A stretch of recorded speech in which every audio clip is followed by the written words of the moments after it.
The best way to understand others, I think Mitchell hit this in the first class period.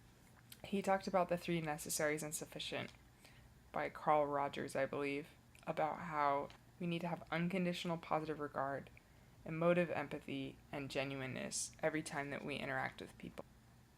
I'm excited to discover the stories of my students, who they are from their perspective, and actually get to know them and show them that I legitimize that and that they can be the protagonists in their own story. That's kind of become my mantra this semester.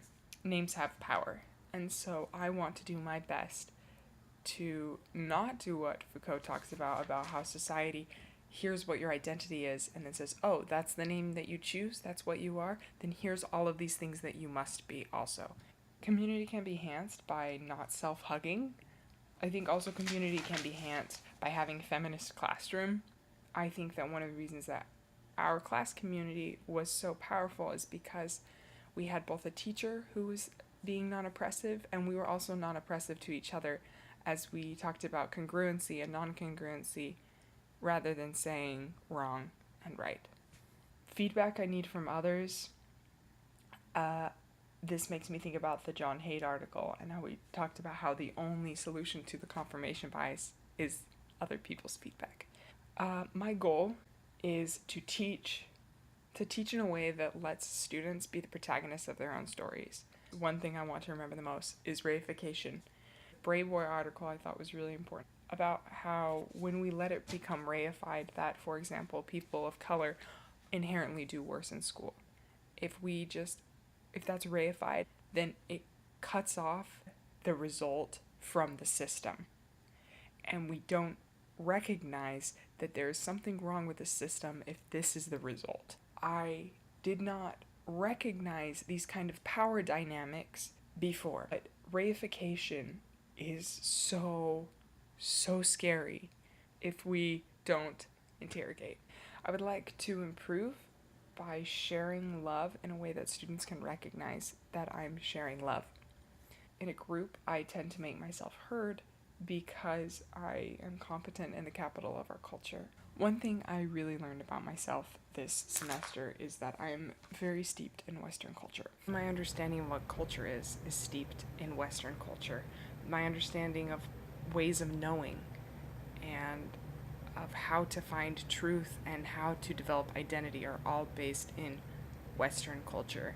And that's something that I don't necessarily have to leave behind entirely, but it is something that I need to recognize. The feedback I want to give is that I was very moved by the poem by T.S. Eliot, the section that Mitchell shared that says, "We shall not cease from exploration, and the end of all our exploring will be to arrive where we started and know the place for the first time."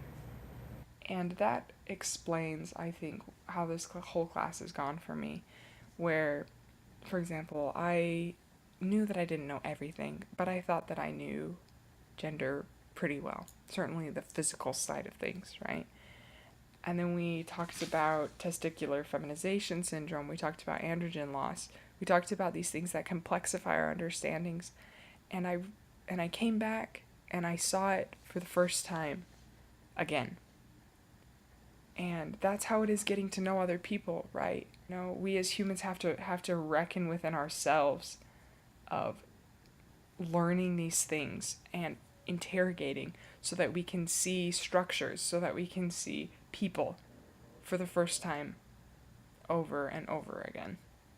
I think as we come to an ending in this class, it's also a beginning, and that's something that T.S. Eliot says just a stanza before the quote that Mitchell shared in section 5 of T.S. Eliot's Little Gidding. So check this out. "What we call the beginning is often the end, and to make an end is to make a beginning. The end is where we start from. Every phrase and every sentence is an end and a beginning, every poem an epitaph. And any action is a step to the block, to the fire, down the sea's throat, or to an illegible stone, and that is where we start." This end is also a beginning, And I'm so grateful that I have gained skills on how to be more interrogative and how to be less oppressive and how to recognize my own biases and the ways that we can overcome those kind of things together. And the power that we have to do real good in this world by doing so. And I know that interrogating and making an action can be a step to the execution block, to the fire, down the sea's throat. Or maybe it's a step to an illegible stone. You don't get it. But regardless of whether it's terrifying or whether it's slightly confusing, that's a step that I'm willing to take. And an action I am going to take. Because I understand that there are bigger things at stake than just me. Here's wishing each of you a delightful journey. I hope that I yet again get to meet you for the first time.